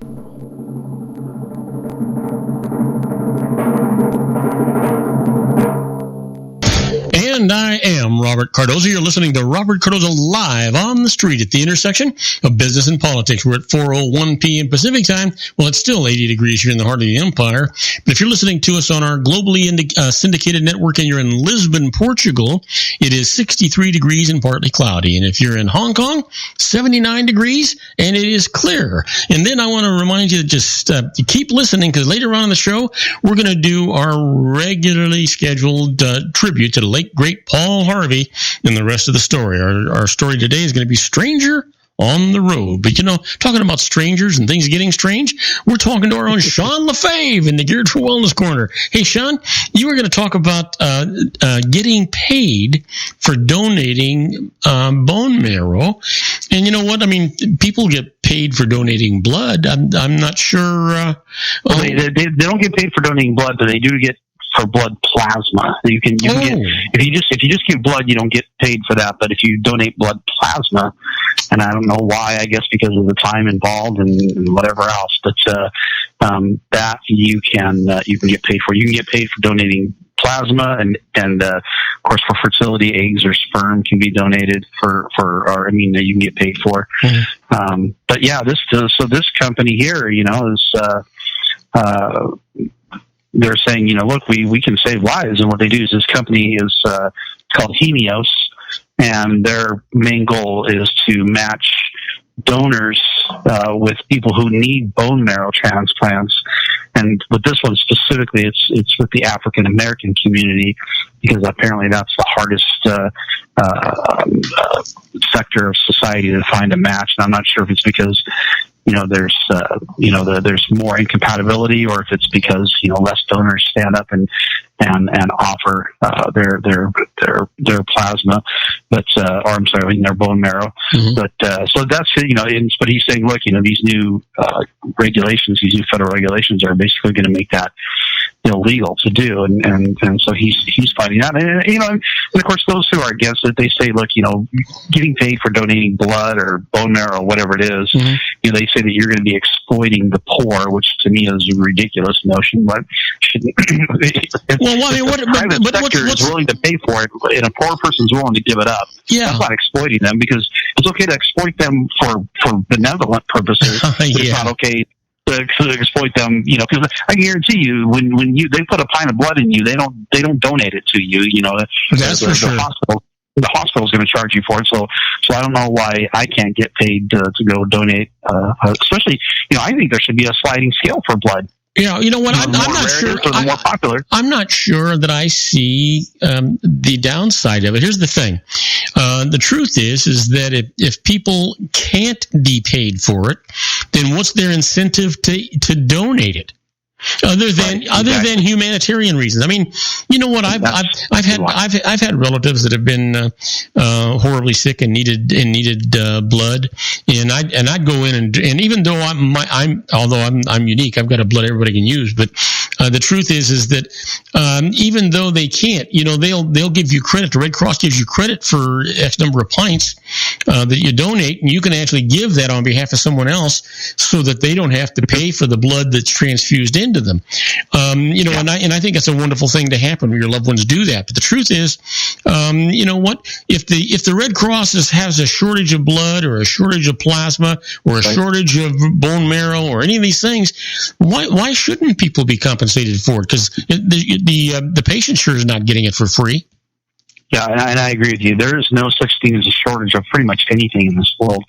It's just a matter of what the price is set at. So if you say, look, we don't have enough blood, well, all you have to do is just, start paying people $20 to come in, and you won't have a shortage anymore. And I don't think there's anything that's not ethical about that. I think it's perfectly ethical. I always, I was having this conversation with a gentleman that's, in fact, I'm meeting with him. It's going to the new client of mine I'm meeting with tomorrow morning, but he does a lot of work. He's a retired gentleman, but does a lot of work with Red Cross. And we were talking about donating blood, and I said, what kills me is, I know they can't pay for it, but why don't they at least put out the word in their advertisements that donating blood is actually very healthy for you. We all have toxins in our body, and our blood is filled with toxins. And you don't really care that the blood you're getting, maybe it has some toxins in it when they give it to you, as long as it's saving your life. But the cool thing is when they take a pint of blood out of me, my body's got to replace it with a pint of new blood. It's got to create brand new blood cells, and that blood is clean and fresh, and it's actually, I'm healthier now for having donated blood. I mean, other than donating too much, and I'm sure that they keep track of that, but if you donate blood, is there a downside to it as the giver at all? No, there's no downside. I mean, the only downside I can think of is if you have certain, health conditions like maybe blood pressure issues, or if you already say you have low blood iron or something like that, then yeah, sure, if you don't want to donate blood, I can tell you from personal experience on this one, when you donate blood, don't go drinking that night. Yeah. Well, I mean, do they actually check your blood before they take it, or do they just take it and then check it? Yeah, they take it and then they check it. And of course, once you're in the database, then you're good. But the first time you go in, they ask you a bunch of questions. I know that they have you fill out the paperwork still, even when you go in for repeated visits. But nowadays, the questions are really extensive. Have you ever had, male on male sex? If there's any homosexual activity, I think that will preclude you from a lot of things. Obviously, it's the scare of AIDS, and they're still going to test or for HIV. I mean, they still test for HIV. If you've been in England for, I want to say it's last time I donated blood, which was a few years ago, but it was if you've been in England for more than 3 months, you couldn't donate blood, and if you've been in certain parts of Europe for more than 6 months, you couldn't donate blood, and that was all because of mad cow disease. And I'm talking like, if I was in England for more than 3 months 20 years ago, I still couldn't donate blood. Oh, is that right? Yeah, at any time since like 1980, I think since the mid 80s or something like that, I think was the year. Yeah, if you've been in England for more than 3 months since then, they won't take your blood anymore because of mad cow disease. Speaking of the 80s, I got a text from my mom, who of course listens to us all the time, and the fruit fly epidemic was in 1989. Speaking of the 80s, okay, so I was not in California. I was in North Dakota, where they have two epidemics every year. One is a mosquito epidemic, and the other one is a freezing your off epidemic that lasts for about 8 months. So you're either been eaten by mosquitoes or you're freezing to death. And those are the two epidemics, and they just swap places about every 6 months. So yeah. So explain something to me, because I just don't know, and I'm guessing that means a lot of other people don't know either. The difference between blood and plasma. The plasma is, I want to say the plasma is the white blood cells, if I remember correctly. So they can take, the plasma is the part that actually fights off the like the infection or so they have to separate. They have to take your blood and then separate the red and white blood cells. Yeah, it goes into some sort of a centrifuge. And so I mean, you can donate a lot of plasma because they just pull it out and put the rest of the blood back into you. And I guess it's they put 2 needles in, one in each arm. They pump it out of one arm and stick it back into the other arm. And I want to say the procedure takes I want to say it's like a couple hours. I think that's why you get paid for it, is because it takes so long. But I want to say the plasma is the white blood cells. We have the power of Google. My computer is being really slow today, so it might take me a half an hour to Google what blood plasma is. But yeah, I'm with you. I think that if I'm willing to donate blood, I should be willing. I should be able to be compensated for. I personally, don't care, but I think it would be, we wouldn't have a problem of any type of shortage if people got paid for it. And certain bloods are I think more valuable. Like my blood type is O negative. The good thing with O negative is oh, here we go. Blood plasma is the pale yellow colored liquid component of blood that normally holds the blood cells in a whole blood in suspension. This makes the plasma extracellular matrix of blood cells. It's about 55% of the total volume of the blood. So I guess it's not the white blood cells. It's some sort of a liquid that everything, I guess all the cells are suspended in that liquid. And I really have never researched why plasma is so important. But I have O negative blood type, which means I can donate blood to anybody. Anybody can use my blood. Yeah. Unfortunately for me, though, if I ever need a transfusion, I can only use O negative blood. I can't get blood from anybody else. And I have the same thing. Oh, so you got O negative too? Okay. So we need to always keep each other's number. Exactly. Yeah. AB positive, that should be like, $20 a pint, and O negative should be like $100 a pint. You know what I'm saying? Like, hey, you know what? Yeah, I mean, how long does it take you to replenish a pint of blood? I mean, I can tell you when I gave blood, and I've given in my lifetime, I don't know how many pints of blood, but basically, every time I get up a little bit too fast, I get a little lightheaded. I wind up. They give me some orange juice and a cookie, and that pretty well takes care of it. But I do feel the effect of giving a pint of blood. No, I do. Yeah, but I agree with you. The next day, you feel terrific. Oh yeah, you do, because it cleans you out. I mean, you just your kidneys no longer have to work as hard. Your liver doesn't have to work as hard because you've taken out a pint of fluid that's filled with toxins. Our blood is filled with garbage. If you take someone on kidney dialysis, matter of fact, I have a personal friend out in California who does kidney dialysis every day. And I think he hooks himself up to the machine now. He's got it set up to where he can do it at home. And I think it takes him like 2 or 3 hours. I want to say it's close to a 3-hour procedure. And this thing pulls out like 6 or 7 every day, 6 or 7 pounds of waste material. Now, granted, normally you and I would do that through our kidneys by going to the bathroom, but he does it through kidney dialysis. But regardless of, if you have properly functioning kidneys and liver, you're still going to have certain toxins in your bloodstream. I can pull anybody's blood out and test it, and there's going to be, maybe trace amounts of heavy metals or toxins or whatever. And so you pull those out, and like you say, you feel better. It only takes, I want to say that to replace a pint of blood is usually replaced within like 2 or 3 hours. You're kidding? That fast? Yeah. Yeah, but then there's more like you've got to build up your white blood cell count, and there's other aspects, but the actual volume of blood, that actually builds up fairly quickly. But like I said, I totally forgot one night. I donated blood, and then I went and met a friend, and we had a couple drinks, and I'm like, man, why do I feel like I'm just trash? It's amazing. It really made a huge difference. So I guess if you can either look at it one of two ways: either when you donate blood, don't drink, or donate blood, and then you become a cheap date at that point. Now there is a limitation as to how often you can donate blood, isn't there? I mean, you can't donate blood every week. It's got to be like every 2-3 months, something like that.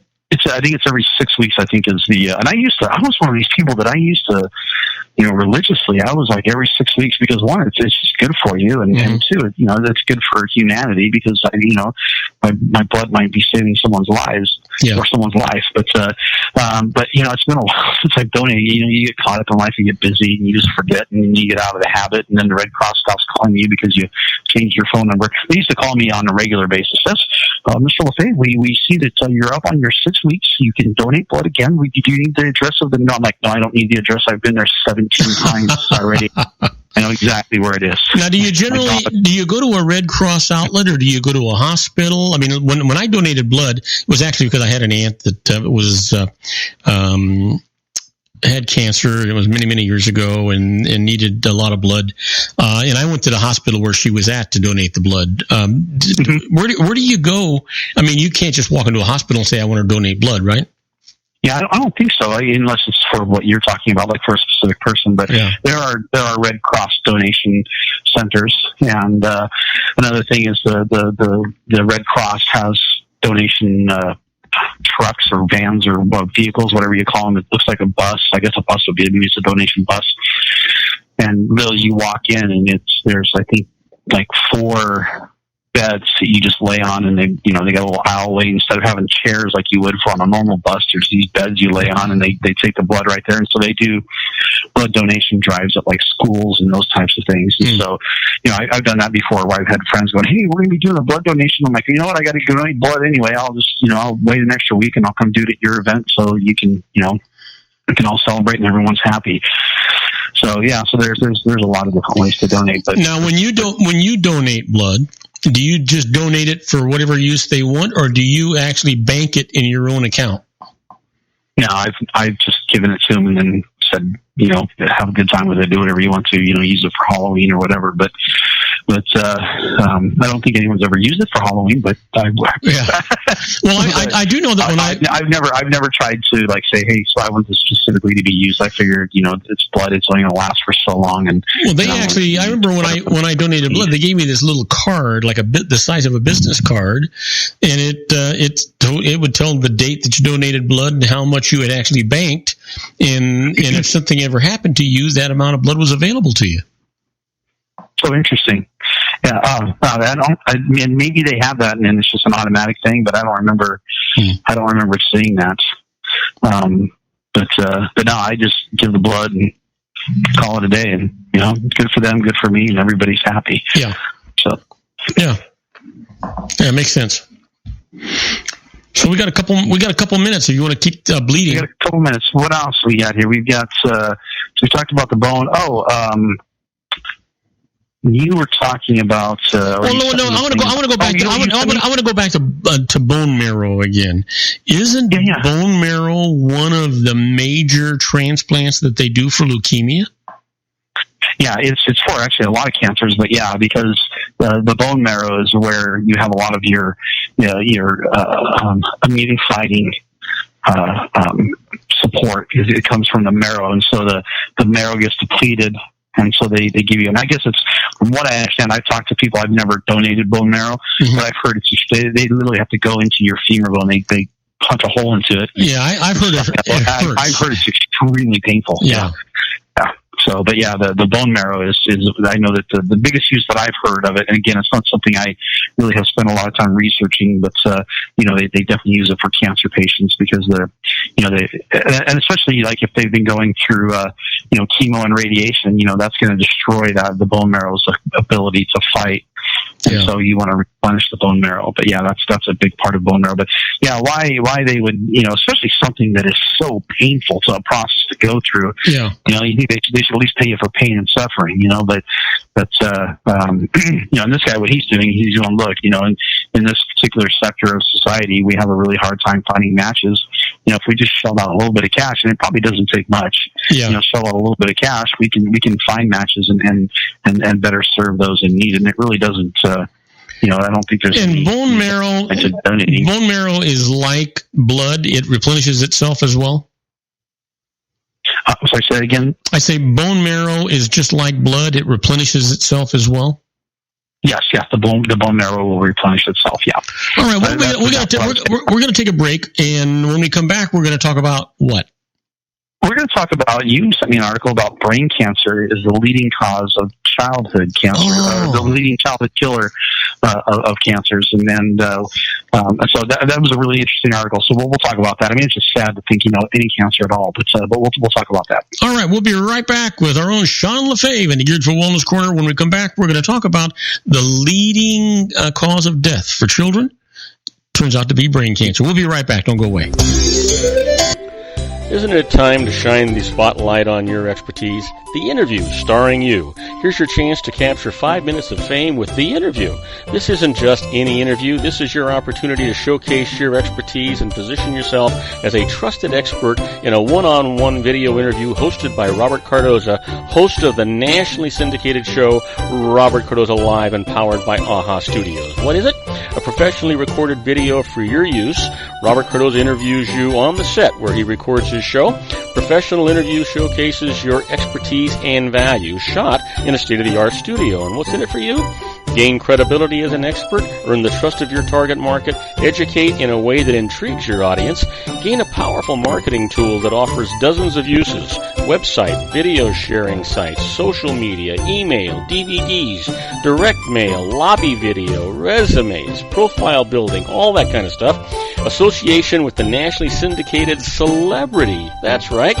And let's talk about AHA Studios. AHA is a strategic marketing firm that leverages the powerful and visual persuasion to help your business create powerful messages that connect with your target market. AHA ventures way beyond strategy, delivering the marketing collateral you need to start driving a new business through your doors. AHA has a full-service, in-house, state-of-the-art production studio to bring your messages to life using video.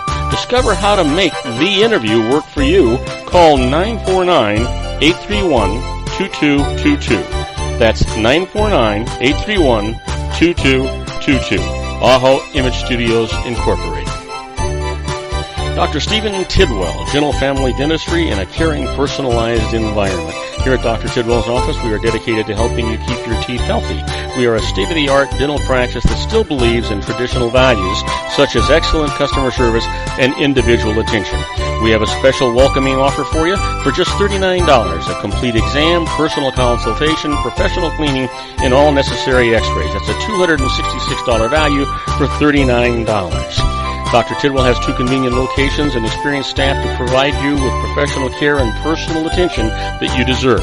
Call today. Don't delay. A great smile another day. Call 909-944-7308. That's 909-944-7308 for Rancho Cucamonga or San Bernardino.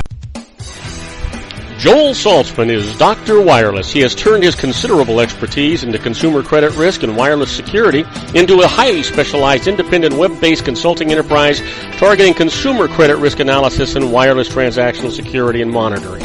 He works as a wireless analyst, veteran independent agent, and consumer liaison for most wireless telecom carriers and equipment manufacturers. For more than 20 years, corporate and private clients and media audiences have counted on his unvarnished advice while weighing the technology, performance, and cost differences between Sprint, Nextel, AT&T, Verizon, and T-Mobile. Joel specializes in setting up mobile wireless hotspots to be used for disaster preparedness, business continuity, and mobile wireless merchant processing solutions.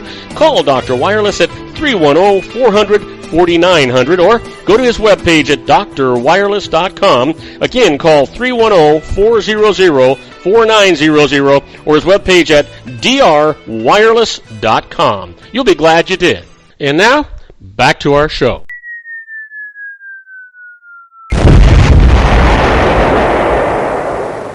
And I am Robert Cardoza. You're listening to Robert Cardoza Live on the street at the intersection of business and politics. We're at 4:24 p.m. Pacific time.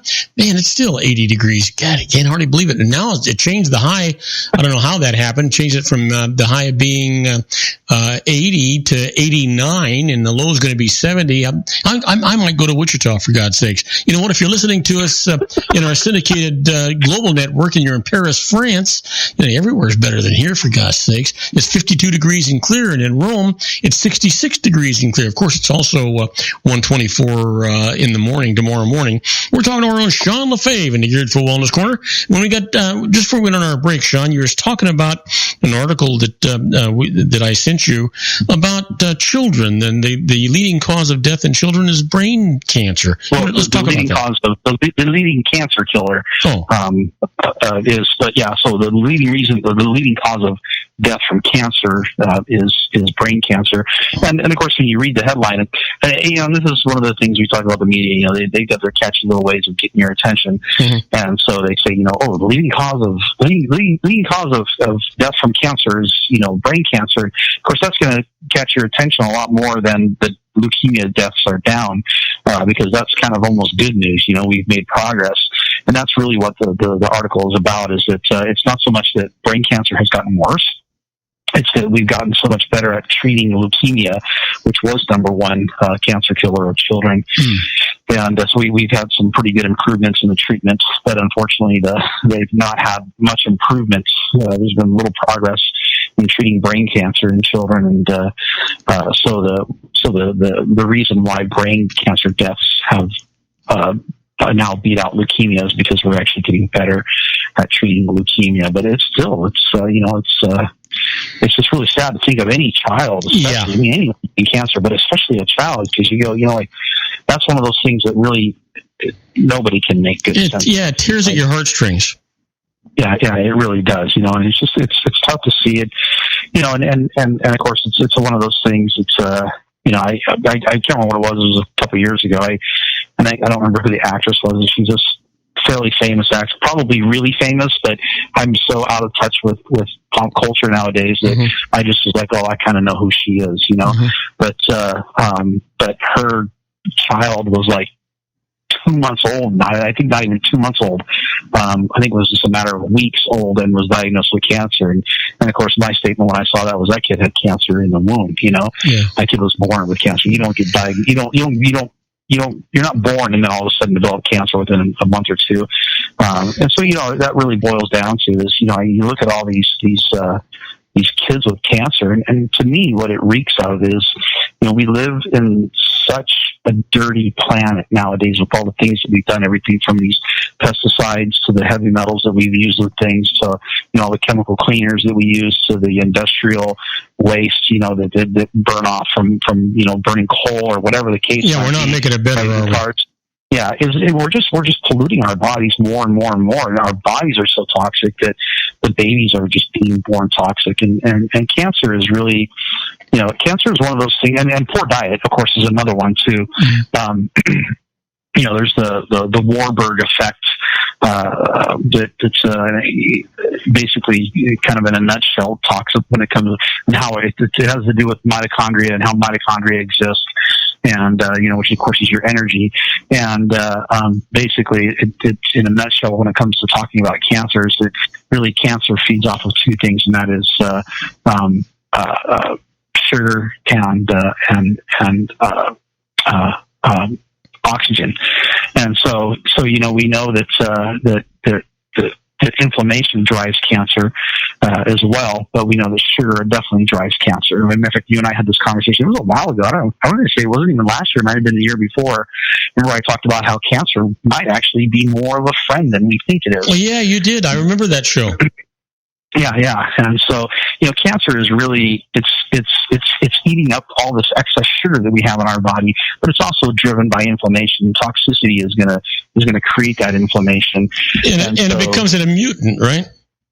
Yeah, exactly. Yeah, exactly. And so now you get this mutated gene. You got epigenetics that they're turned on or turned off. However way you want to look at it. And you get this growth of this cell that has one thing in mind, and that is strictly to just feed itself and grow, and it's going to feed off of all the sugar. So really, when you think of a baby having cancer, the question you got to ask yourself is, what happened with the mom? Not that I'm blaming women for that, because I got to be really careful when I say that around women. In fact, I've talked to women, and it's really hard to talk to a mom who has a child with something that maybe like autism or some other disorder that they already feel guilty, and they already feel they already feel guilty as it is. And then when you say, well, it might be that you have, maybe you're toxic with mercury and lead, and I mean, I had a mom once. She goes, "So you're saying that I did this?" And I'm like, "No, I'm not saying you did this." I go, "That is not what I'm saying. But what I am saying is that your placenta doesn't protect the baby from all these foreign objects, from heavy metals and pesticides, and that's why you can't smoke. That's why you can't do drugs. When you got a child inside of you, because the placenta is only protective, is only designed to protect against natural invaders like bacteria and viruses and so on. And so these man-made ones, it doesn't protect against, and it's unfortunate. And it's not that it's a woman's fault, because the men are just as toxic. It's just the men don't get pregnant, and so you've got a woman who's got, I know, right? I mean, I didn't even have to give birth to my one, and I'm like, I only got one kid, and I don't want a second one. I couldn't imagine if I had to actually give birth. I would have been like, no, I don't want to do that. I'm definitely not having a second one. These I don't know. Some women must love it, because you see these people with like 8, 9, 10 kids, and you're like, Well, you know what? Women have this just goes to prove that women have a very short memory, because they go through childbirth. It's the worst pain they can have. It's like taking your top lip and pulling it over the top of your head, right? And immediately after they give birth, they forget all about it. During this process, they want to kill you. They want to castrate you. They want to euthanize you. But right afterwards, the first thing they say, "Let's have another one, honey." Yeah, well, I want to have another one. Yeah, look at these, so cute. Let's make another one. You're like, did you forget? Like, just a month ago. So yeah, exactly. That proves they have selective memory, at least if nothing else. Yeah, but you know what? I don't want to get off the subject of kids. There's so many comments that you hear about. You always talk about how sad it is that a child loses its life or gets cancer. And it's really no different than an adult, but it really is, because the truth is, I'm 72 years old. I've lived a wonderful, full, successful life. I've enjoyed the world and in many, many things. And you think about these young children that their lives have been snuffed away from them at such a young, tender age, and they haven't had a chance to enjoy any kind of life at all. Yeah, and that's the sad part, is they just, it's not anything that they did wrong. It's nothing it's no fault of their own, and they haven't even been given a chance to do what they may have been put here to do, yeah.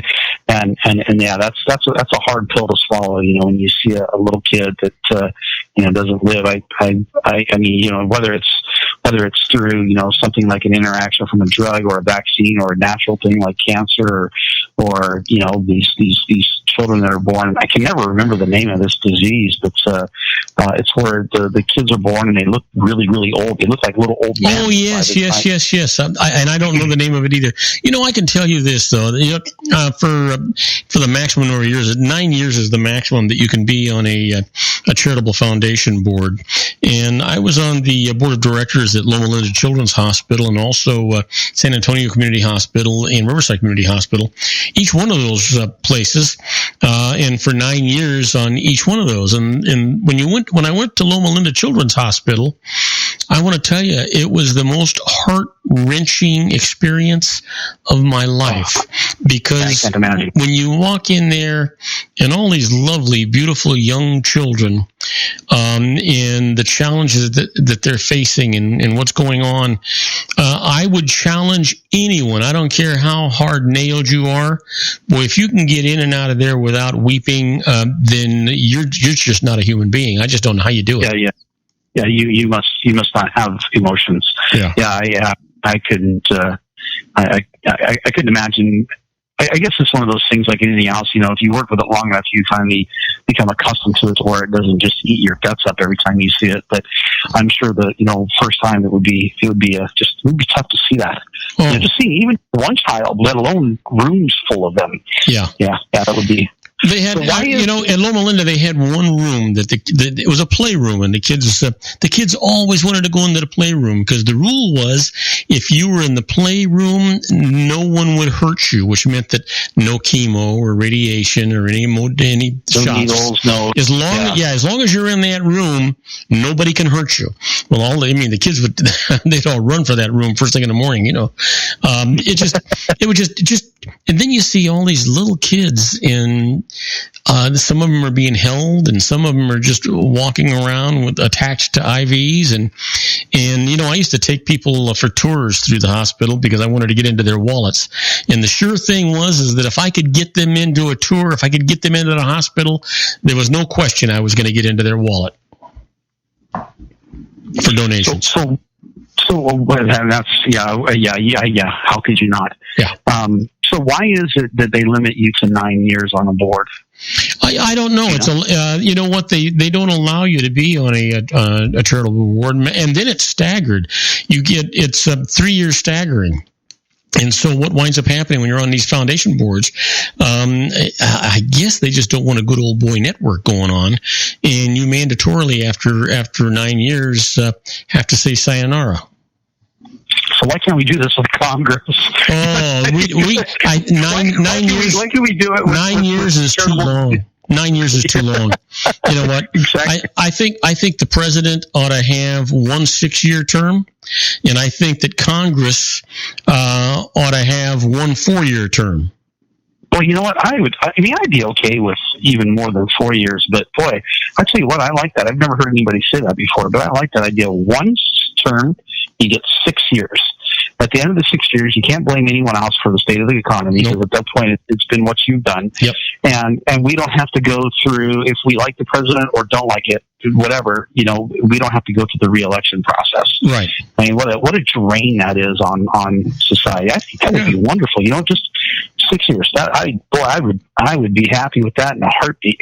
Yeah, absolutely. You know what? I just, and even Congress. I mean, I don't like the idea that right now, this very minute, we have 535 members of Congress. That's the Senate and the House of Representatives, and they are not in. And I'm making this generalized, and I know there are exceptions to this, but they are not doing what we pay them to do, and that's to protect us, watch out for us, and make this country better. What they're doing, the minute they get elected, they are told by their leadership that they have to work 40 hours a week raising money for re-election. Of course, yeah. Yeah, it's a terrible system, that's why we're paying, and at the same time we're paying them almost $250,000 to do that. Yeah. And just think the massive quantities of money that we put into elections. That alone, to get rid of that need, that alone would pay healthcare costs. Yeah. You know. Yeah. If we want free healthcare, just stop all this billions of dollars into elections. Yeah. If you could limit legislators to 1 term, then they wouldn't have to waste 40 hours a week trying to raise money to get reelected. They aren't going to get reelected. What they got to do is do the job we elected them to do. Yeah. I like it. So where are we at on time? I'm not even, I never seem to pay attention to the time. Well, you know what? If we were paying attention, if we were really going to pay attention, we went over? We're a minute over, yeah. I had a feeling. I was like, gosh, it seems like it's going long. Yeah. Well, I had a fun time. This was a great show. You know what? I love it. I love it when you're on the air, because you and I have these dialogues that God only knows where they're going to go. But it's like you and I are just having this conversation, and I just love it. Yeah, me too. It's absolutely wonderful. So I don't know what we're going to talk about on Thursday, but whatever it is, I'm sure it's going to be awesome. And Robert, I had a great time today, man. Thanks so much. Hey, me too. Thank you. And Sally, don't forget on Thursday, 3:30, tune in. 3:30 Pacific time. Anyway, hey, buddy, have a terrific week, and I'll talk to you on Thursday. You bet. Thanks. We'll see you. All right. And the rest of you folks, don't go away. When we come back, we're going to be doing the secret daily teaching for your life, the Harvard business tip of the day, the interesting but useless facts, and, yeah, I'll even deal with birthdays. So don't go away. We'll be right back after these brief messages. We've got a lot of fantastic show left for you. If you want to increase your client base and sales, then consider this, the Relationship Building Network at RBN. Given the current economic conditions and challenges, we all need to work smarter, make smarter decisions, invest our hard-earned dollars where it'll yield the best return for our investment. Many business professionals claim that the most effective networking group in Orange County is RBN. No other networking group or organization can offer what RBN offers. Make every year your best year. Join RBN and start reaping the benefits today. You know, nearly 3,000 businesses have joined RBN and experienced those benefits. Why join RBN? It's one group. It's one membership. It's no renewals. It's all through Orange County. RBN is a freestyle networking group. No mandatory attendance, no restrictions, no rules, and no penalties. Call them at 949-830-5776 or go to their website at rbninfo.com. That's 949-830-5776.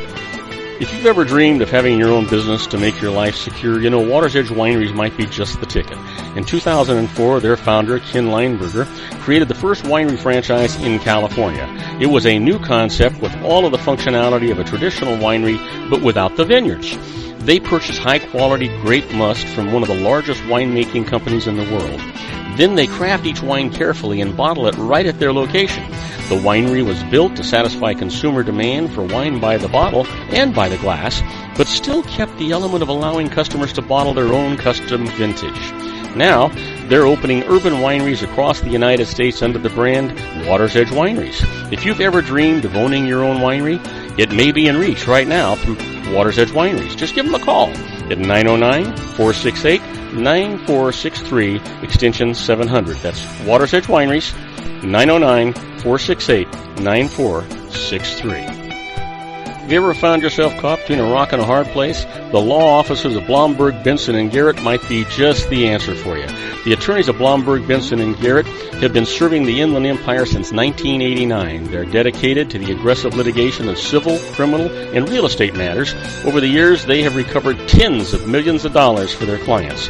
The firm's practice specializes in litigation of personal injury, accident, slip and fall, real estate, and criminal law cases. The firm provides clients with the care, accuracy, and dedication of experienced attorneys. Blomberg, Benson, and Garrett is located at 10300 4th Street, Suite 150 in Rancho Cucamonga, California. They've been providing the Inland Empire residents with outstanding legal services for over 25 years. They look forward to providing you with aggressive legal representation. Call them at 909-945-5000, where you can talk to a person, not a machine. That's 909-945-5000, the law offices of Blomberg, Benson, and Garrett. And now let's get back to our show where we talk about politics, money, and you.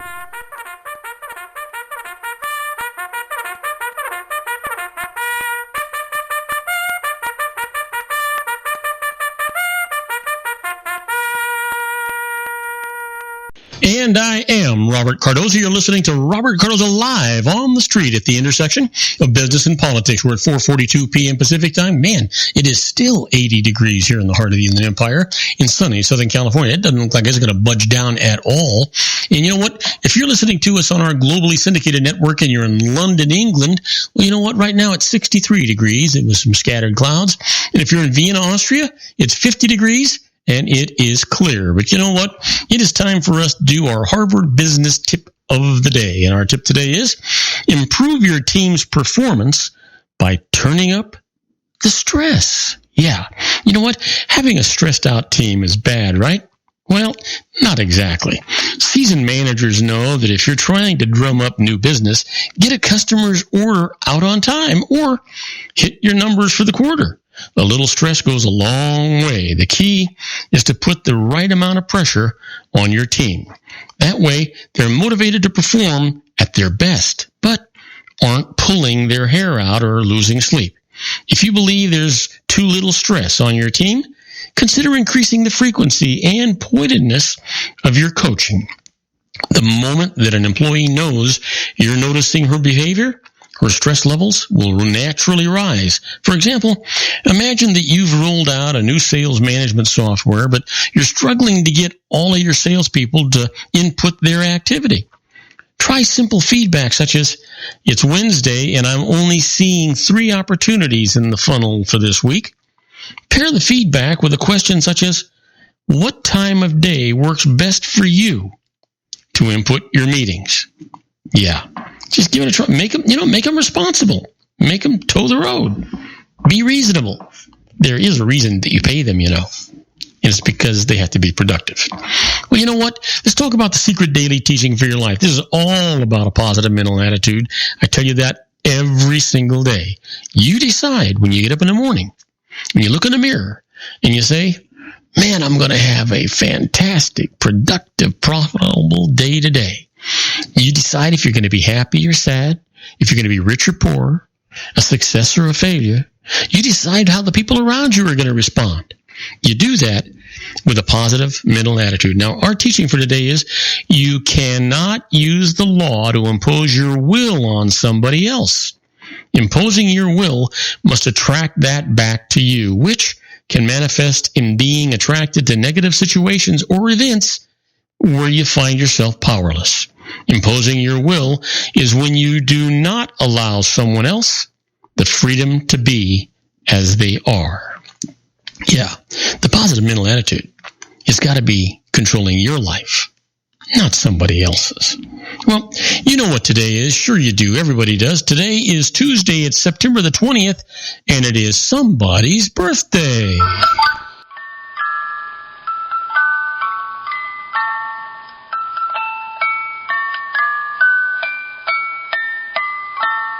Yes, sir. And we've got some terrific birthdays today. So you know what? We only got a couple of them, to be honest with you. So let's get right to it. Here's a person who was born in 1928. American psychologist and advice columnist, publishing a daily syndicated newspaper column since 1960. She's professionally known as Dr. Joyce Brothers. Happy birthday, Joyce. And a person born in 1967, television actress, most famous for her Emmy Award-winning role on the television series Third Rock from the Sun. Happy birthday, Kristen Johnson. Well, today is September the 20th. You ever wonder what was happening today in history? Well, I'm about to tell you. Hang on, because on September the 20th, 1946, the very first Cannes Film Festival was held. Yes, in Cannes, France. And in 1973, Billie Jean King beats Bobby Riggs in the Battle of the Sexes tennis match at the Houston Astrodome in Houston, Texas. That was a big deal back then. Everybody tuned in to watch that bout.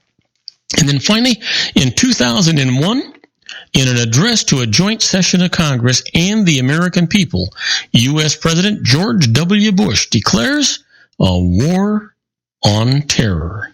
Yeah, and it's still going today if you've been watching the news.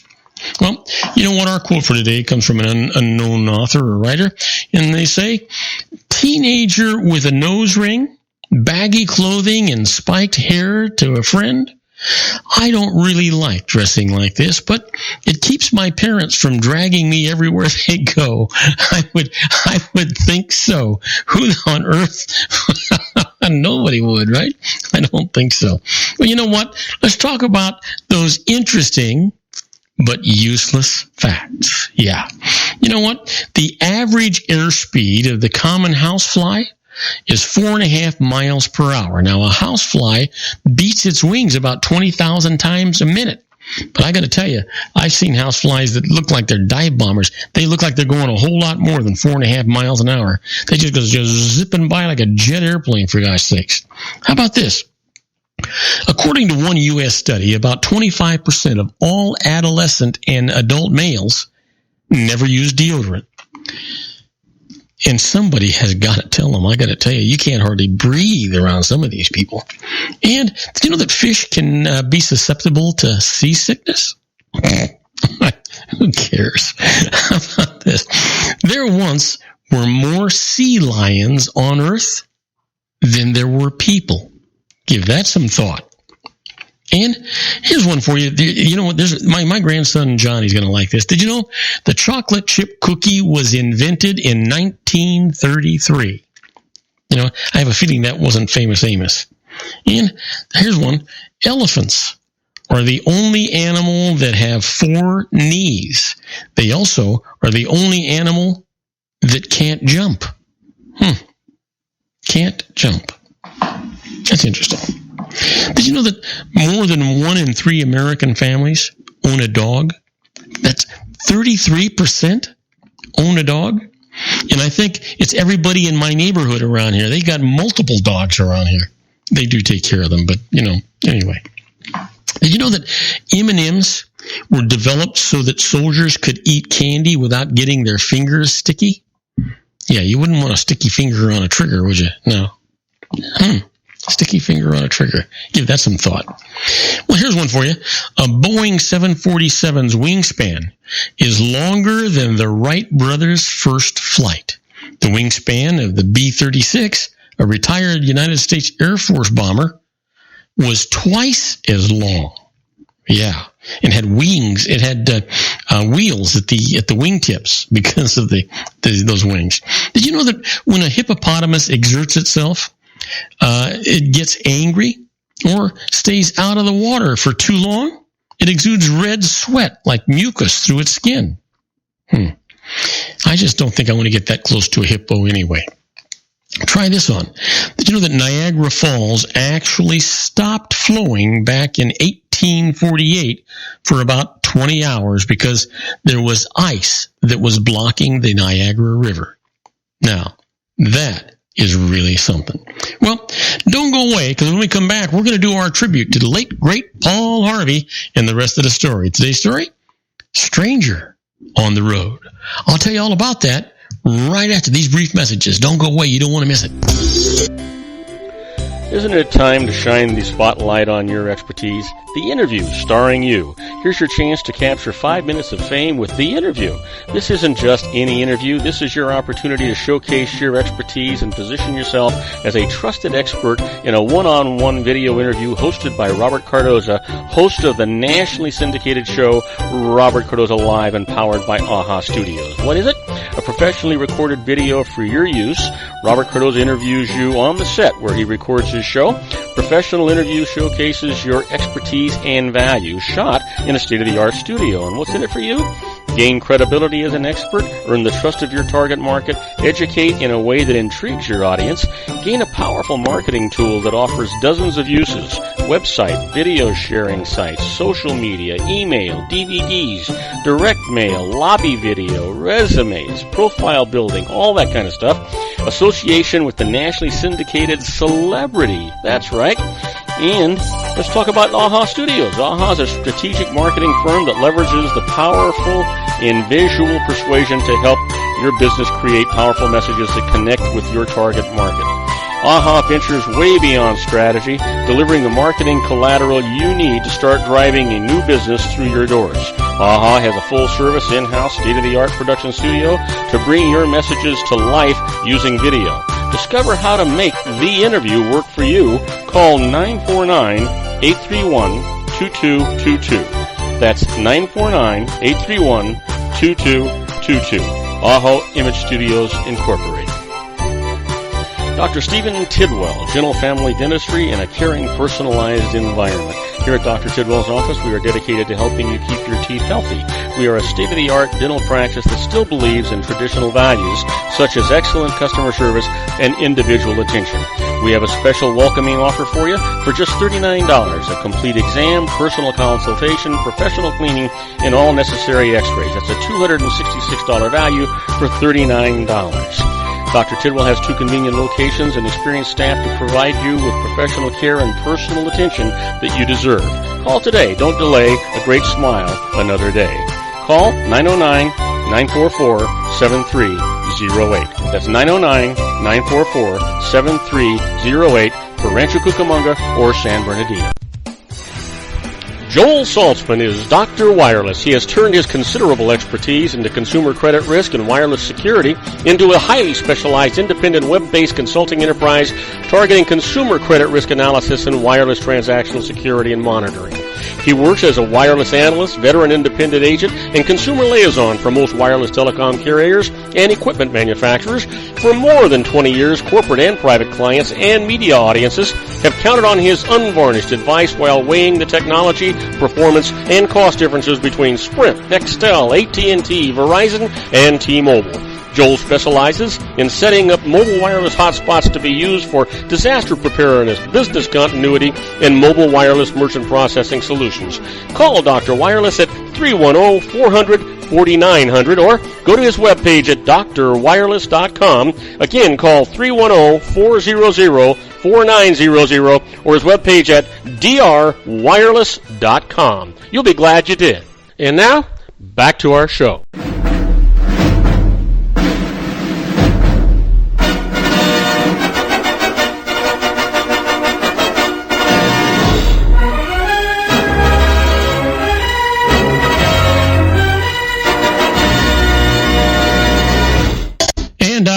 Robert Cardoza, and it's time for our tribute to the late, great Paul Harvey. In the rest of the story, the biggest and best voice in America reveals the startling heartbeats behind the headlines. Paul Harvey, one of America's favorite radio and TV commentators, was heard on over 775 ABC radio stations in over 400 foreign stations, seen on 110 television stations, and read in 300 newspapers, recipient of numerous awards and honors, including 9 honorary degrees.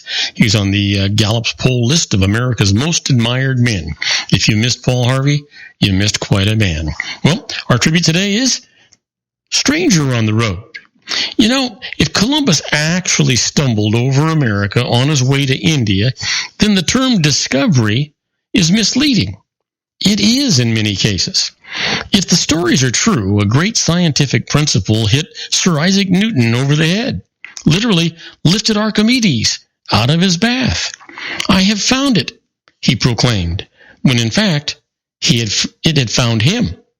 These are the strangers on the road, the answers that seek out the askers, the unexpected destinations on the way to somewhere else. Our earliest discoveries were doubtless strangers on the road to nowhere. At least it's safe to assume that anthropologists suggest that primitive man did not go out looking for fire, did not set out to invent the wheel. Many of our most recent discoveries were byproducts of unrelated endeavor. You might say that penicillin discovered British bacteriologist Alexander Fleming in 1928. So it was a few short years before that something else discovered Bill. Bill was a tinkerer with lots of credentials. He received his technical training at a number of universities, including Cornell. He'd even been an associate of Thomas Edison for several years. But Bill was an independent at heart, and finally his dream of independence came true. He was an impressive man, tall, handsome, articulate, and with a reputable background to match. If he was a bit forgetful at times, there was much that made up for that. In the early 1920s, Bill was working just outside Laurel, Mississippi. Back then, lumber mills used to burn scrap wood, and the mills near Laurel were no exception. It bothered Bill to see all that raw material going up in smoke, so he decided to do something with it. Anything. One experiment followed the next until Bill finally came up with the contraption that could blow up wood. That's right, just exploded into a fluffy, fibrous substance. The device was quite simple, actually. A sealed container filled with wood chips. But when the container was heated and the increased pressure inside was released, suddenly the wood chips practically disintegrated. Good insulation material, thought Bill. But the companies that were producing insulation at the time had other raw material sources. Even if they were to use the new invention, they didn't need it. Many experiments later, fate shook Bill's hand. He had an old letterpress with a leaky valve, almost an antique. Perhaps he could use it to compress this wood fluff into mats. Then, at least, it would be easier to handle. After repeating the process several times, Bill broke for lunch, forgetting to release the press. When he returned, he discovered that what ought to have been sheet insulation had been transformed into something else. That was 1924. Bill was 47 back then. The company named for him would someday produce enough of that something else in a single year to make a 4-foot wide sidewalk that could circle the earth 5.5 times.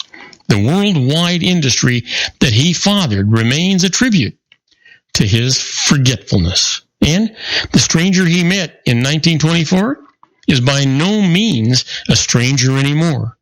You may never have heard of William H. Mason, but now you'll remember the rest of the story. The day he discovered Masonite. Or was it the other way around? We'll never know. Well, don't forget, on my next show, we're going to talk about Remember the Maine. That'll be our story. And I'm going to be telling you how to make the most of a loan from your company and make it deductible for you. And I'm going to answer all your emails as I usually do on Wednesdays. Our own Dr. Wireless, Joel Saltzman, is going to be here talking about wireless technology. And then I'm going to continue our tribute, as I said, to the late, great Paul Harvey and the rest of the story. Please tell all your friends about our show here on the RLC Broadcasting Network. That's our show for today. Beginning today, treat everyone you meet as if they were going to be dead by midnight. Extend them all the care, kindness, and understanding that you can muster. Your life will never be the same again. So many of our dreams at first seem impossible, then they seem improbable, and then when we summon the will, they soon become inevitable. You know, the real secret of happiness is to make others believe that they're the cause of it. Robert Cardoza Live is brought to you by blogtalkradio.com every Monday through Friday from 4 p.m. to 6 p.m. Pacific Time. Now, go out and make it a great day. Your host has been Robert Cardoza, the technical advisor, Matchstick Digital, and your executive producer, also Robert Cardoza.